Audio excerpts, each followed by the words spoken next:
The World We Used to Live in, Remembering the Powers of the Medicine Man by DELORIA Jr. Group members are Lauren King, Lauren Small Rodriguez, Benjamin Rutherford, Marissa Fawcett, Brianna Silva, and Alexa Smith. We will be analyzing and discussing Chapter 4, which is titled Interspecies Relations. In the world we used to live in, birds and animals play a large role in Native American spirituality. These creatures are said to be the intercessor on behalf of humans in both dreams and visions. All of these spiritual encounters associated with these creatures involve communication from higher powers. These higher powers are said to know much about humans and have specific plans in revealing themselves to people. They mostly reveal themselves in the form of birds and animals. Higher powers and spirits, according to DELORIA Jr., may reveal themselves as a specific bird or animal, having certain purposes for bestowing powers. Often, within dreams and visions, changes occur. Birds become animals, animals become birds, as well as humans taking other shapes.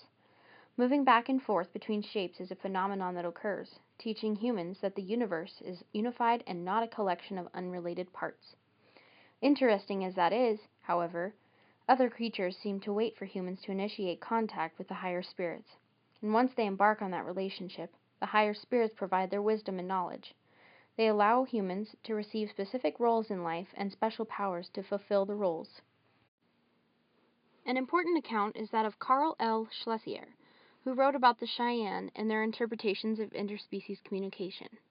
Animals talked to the humans and took pity on them. Based on our readings this semester, taking pity on them may have different meaning than Western culture. In my opinion, taking pity in this context means more like taking care of them and protecting them. The animals also taught them, gave them powers and knowledge, and also healed them when sick or wounded. Sometimes they even became human to help the Cheyenne when they were in great need. There are 3 types of communication we can learn from this section. 1. When another creature appears in an encounter with the sacred and plays a vital role in the unfolding scenario. 2. Birds or animals appear when humans are vulnerable. The bird or animal helps by giving information or powers to resolve the vulnerable situation. 3. Objective knowledge that humans have of animals and birds, speaking the tribal language and simply acting as a commentator on human activities. Sometimes they will even tease people and flaunt their knowledge of humans. According to a source called Native American Animal Stories, human beings had a little bit of knowledge of the universe and some basic skills, but we could not compare with any other animals as far as speed, strength, cunning, and intelligence. Therefore, it was incumbent on us to respect every other form of life, to learn from them as best we could.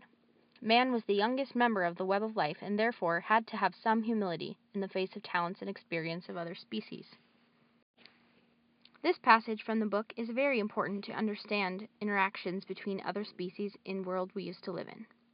It tells us that there should be deep respect and humility toward birds and animals because we are younger and less experienced than they are.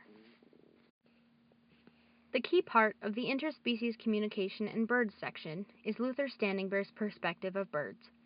Standing Bear was born on the Pine Ridge Reservation and was later chosen to be chief of the tribe. However, he moved to California and wrote books to educate on Lakota culture. He was also an actor in many Native American films. He identified birds who spoke to people, including the prairie chicken, meadowlark, and the crow, and that these birds' sounds could be interpreted into Sioux words. Also, the birds had their own language between one another, and that birds and animals also communicated with medicine men. Luther Standing Bear mentioned, in relation to communication with birds becoming too secularized, quote, "The larks in our state, South Dakota, at that time talked the Sioux language. But in California, where I now live, it is impossible to understand them. Perhaps they are getting too civilized." End quote. As we have referenced in class, the book also states that communication with owls is not welcomed, as they are a messenger of death or misfortune for many tribes. Overall, birds are very important to the cosmos and culture of Native Americans, providing guidance and advice whenever they are needed. The second part in the chapter is called Interspecies Communications, Animals. This chapter reflects the important roles of the relationship of humans and animals. There is an intertwined cord in which both species live in a harmonious way and are able to understand each other. Animals are powerful beings to the Native Americans, and some hold special powers more than others. This chapter describes the link animals signify to help humans see both worlds we live in, which are the spiritual realms and the human realm that we see every day. As Native people, we are to respect and honor all living things because we are interrelated with them and are placed on this earth to benefit each other in some way. There is no absolute truth or politically correct way in believing traditional Native American knowledge. It is more of a communal truth from gathering stories to gain an understanding of animal powers and the connection to them. There are personal stories that were passed down from Black Elk, Oglala Sioux, White Bull's experience, Minnow Sioux, William Rowland, Cheyenne, Jim Bridger's experience, who was a scout for General Connor's expedition, and Dives Backward, Cheyenne, Coyote helps the war party. The coyote, for example, plays different roles in Native American tribes. Some of these stories explain the communication that was being translated through human interactions, such as a distinct howling was able to warn a Cheyenne camp and give prior notice of a Pawnee attack that was bound to happen in the morning. This warning gave the Cheyenne people time to prepare for the raid and was able to drive the war party off. Another Cheyenne story within the chapter is called "The Coyote Helps the War Party." This coyote talks to the Cheyenne and tells them of a location on where to go and attack a village. Before they reach that village, they encounter an Arapaho war party. The two tribes are allies and together move in and attack 6 lodges that belonged to the Ute tribe. In Black Elk's hunting story, the coyote gave instructions to go find 2 other people over the hill, and then he will find buffalo. When the snow blizzard passed, Black Elk reached the hill where he spotted an old man and a boy. The 3 of them went over the hill and spotted 7 buffalo that were stranded in a snowbank. This gave the hunters an easy opportunity to bring home plenty of meat to the people. This story shows the relationship of how the coyote had pity on the hunters and helped them find food for themselves, their people, but also for the coyote to eat the remains of the buffalo. There is another story in the chapter that is different because it was told from a non-Indian man who was a scout named Jim Bridger. Bridger said that one night he heard a wolf cry that gave him an eerie and frightened feeling. It didn't sound like a normal wolf's howl, but of a crying Indian woman. He recognized that this was a medicine wolf and was able to interpret the precautionary meaning by this experience. You see, mountain men and scouts had to live off the land and were able to understand certain Native American ways in order to survive. These non-Indian men could also interpret the sounds of animals and their meanings. Bridger warned General Connor of his medicine wolf encounter, but to no avail. Connors continued on with his expedition. Jim Bridgers left and joined several mountain men and encamped far away from Connor's expedition. Soon, the expedition collapsed and lost 600 horses and all of its soldiers. These relationships show the continuity of interspecies relations with animals and humans, how they both hold importance and play a reciprocal role to help keep each other balanced. The animals help the humans to keep them alive and inform them of danger and of food. The humans then give the animals meat remains from their kill and respect the animals for their high spiritual powers. In Chapter 4, Interspecies Relations, the author discusses animal powers. In this section, DELORIA Jr. outlines the powers held by animals and how those powers are attributed to one confronting the sacred. He says the phenomenon of not being able to kill an animal is a common experience held by Native Americans. Though it may be interpreted differently depending on the tribe, it reflects the animal's ability to protect itself and refuse to give its body to the hunter. In his first example, Luther Standing Bear reflects upon his experiences with the black-tailed deer. One day, he and a friend were hunting on horseback. They came upon a deer that was so close they could see its lips twitching. A self-proclaimed skilled marksman, he recognized this as an easy kill. Luther Standing Bear shot and missed 7 times, exhausting his ammunition. To his surprise, the deer stood resilient and unreactive, trotting off after a few moments. Luther Standing Bear concluded his account by stating that according to his tribesmen, some animals had the power to render themselves invulnerable to hunters. This belief is shared by many groups of Native Americans. DELORIA states that it has been handed down through the centuries and verified so often that people rarely question it. Similarly, he says that birds and animals know when they are going to die, though how they exercise this power is not clear. We see this trend of animal invulnerability in Chapter 1, Dreams. DELORIA Jr. shared Goose's experience. Goose again was unable to kill an antelope using his 20 cartridges. Shortly after the animal left the scene, Goose was confronted by a sacred entity, the rising sun with the face of a man, who controlled everything natural. It cast forth a sacred stone that commanded Goose to become a medicine man. He was thrust into the vision when he confronted the invulnerable antelope. When discussing animal powers, DELORIA Jr. shares stories told by people who'd witnessed them firsthand. In one story, James W. Schultz recalls a hunting incident involving his guide, Yellowfish. During the hunt, Yellowfish says that every shot he had fired had failed to kill the sheep he was aiming at from close range. He explains to Schultz that this is a warning that a relative or close friend is dead, or will soon become ill or die. Schultz and the scholar George Bird Grinnell tried to shake the belief from Yellowfish, but failed. All that Yellowfish could do was give them examples of hunters who'd had this experience before. At the end of the hunt, Grinnell tried to encourage Yellowfish not to worry, and tells him that they named the mountain and creek for him. But upon their return, the men learned that Yellowfish's mother had died that very morning. Yellowfish explained to the men that his gods worked at sending messages in very different ways than the white gods. The author shares another story connecting magical animals to a group of Gros Ventre people. This particular story, which had been reported by a Catholic scholar, was about an experience that the Gros Ventre had with buffalo.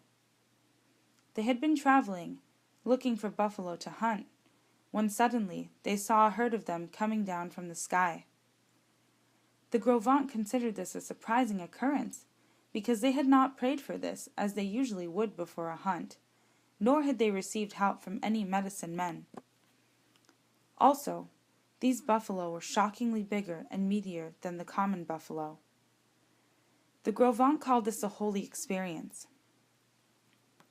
DELORIA discusses how these two stories are unexplainable in modern science, stating that the buffalo story may explain missing links in evolution.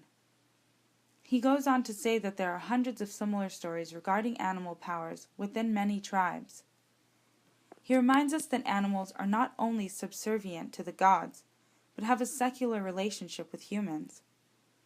The author concludes claiming that modern people cannot communicate as well with animals compared to their ancestors before them and early mountain men. We can gather from these stories that animals are very powerful. Their powers have placed a great influence on many tribes and individuals, not only in their hunting traditions, but in their spiritual beliefs as well. In most every culture, you will find some level of relationship to animals. The book of Job shares, "Ask the animals, and they will teach you, or the birds of the air, and they will tell you, or speak to the earth, and it will teach you, or let the fish of the sea inform you."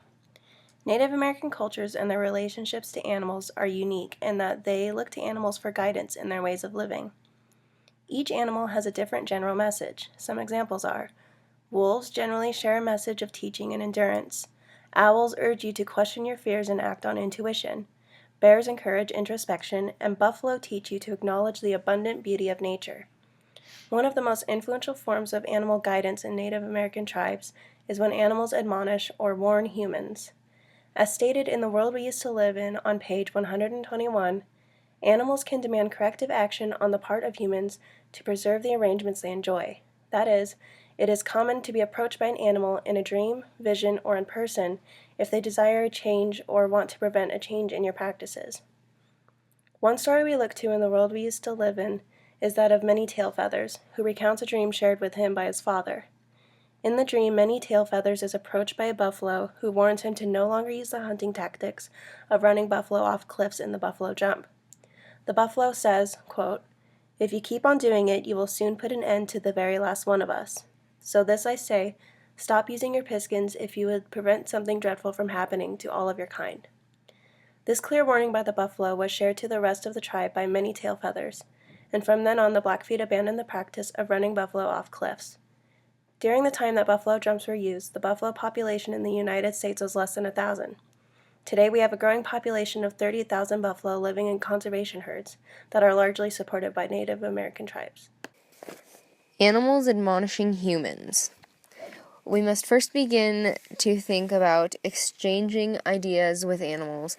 We must also believe that animals are always helpful. Animals can demand change so they can stick to the arrangement they are most comfortable with the humans. The bears warn the hunter. Animals can be very helpful in nature. Animals can and will warn you when something bad might be going to happen. In this story, the man ignored the bears, so he fell into a series of misfortunes. In this story, the hunter had a vision that he was in the forest and saw two large bears coming out of the bushes right at him. Just then, the bears started talking to him. The hunter realized that they were talking perfectly in his native language. The two bears warned the hunter not to kill any of their relatives. The man did not respect the bears' wishes, and because of this, the man became crippled following a series of accidents. Rising Wolf's protective war bonnet. This story is unusual. Although the human was instructed on how to make the bonnet and what should be in it, the wolf was not satisfied, so he took the materials and went off and made the war bonnet himself. This story, however, is believed to be highly unlikely, because in almost every other account, the humans seem to be capable of creating a special protective device. In this section of the chapter, animals and humans get together as one and live together harmoniously. Rising Wolf had a vision of a great wolf that came to him and wished for him to create a war bonnet. Rising Wolf obeyed these demands and gathered feathers of an owl and the skin of a weasel and mink. Once the bonnet was made, he introduced the creation to the wolf, who was displeased. The wolf proceeded to rearrange the bonnet to his liking, at which point he informed Rising Wolf that the bonnet would always protect him and those around him. These encounters with animals were also used as a means of storytelling to young children to correct their undesired behavior. In an Ojibwe legend, a young boy named Redfeather is punished by a great horned owl. Redfeather repeatedly shoots frogs with his arrow, depleting the food source of a heron, and time again he runs around the owl's home yelling and screaming, scaring away all of his prey. The owl warns Redfeather that he will no longer tolerate the behavior, and when Redfeather tries to shoot the great owl, the bird snatches him up and takes him to his nest, where his babies will feed on Redfeather once they are old enough. Throughout this chapter, Interspecies Relations, we learn that the relationship many Native Americans have with animals is unlike any other culture. Their unique alliance allows them to look to animals for knowledge, guidance, and protection. Chief Dan George of the Tsleil-Waututh Nation once said, "If you talk to the animals, they will talk with you, and you will know each other. If you do not talk to them, you will not know them, and what you do not know, you will fear. What one fears, one destroys." In this quote, Chief Dan George is warning us against turning a blind eye to the power of animals. Not only is it fair to converse with them and listen to their pleas and advice, but it would also benefit us to gain their valuable knowledge as well as heed their warnings. In conclusion of Chapter 4, Interspecies Relations, gathering all of our data and analyses, we can all agree that the relationship between animals and humans is much more than the eye of the beholder. It is a way of life to Native American people and signifies revitalization and renewal of spiritual powers. Each personal story that was shared in this book has brought us all a deeper understanding for respecting Mother Nature and all living beings as a whole. It is our hope from this project to help educate and engage each individual to acknowledge and respect Native American traditional ways of life.